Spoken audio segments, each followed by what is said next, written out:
Hi friends, কেমন আছো সবাই? নিশ্চয়ই খুব ভালো আছো। আমিও খুব ভালো আছি। আজ ওয়েদারটা খুব ভালো, বলো? বেশি বৃষ্টিও নেই, বেশি গরমও নেই। কী করছো সবাই জানিও। আমার ডিউটি শুরু সকাল থেকে।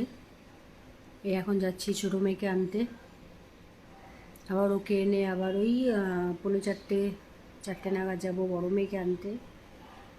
এইভাবে করেই দুজনকে নিয়ে দিন কেটে যায়, ভালো লাগে। আর দুজনে তো আমার মানে বেস্ট ফ্রেন্ডস। মেয়েরা আস্তে আস্তে বড়ো হলে আমার ফ্রেন্ডস হয়ে যায়, ওরাও তাই। ওরাও মা ছাড়া কিছুই জানে না। যত আবদার সেগুলো বাবার কাছে, কিন্তু অন্যান্য জিনিস সব মা। আর তোমরা সবাই সবার পাশে আছো তো? সবাইকে লাইক, ফলো, সাপোর্ট করো, আমাকেও করো। আমিও সবার পাশে থাকছি, পাশে থাকবো। ভালো থাকো সবাই। টাটা।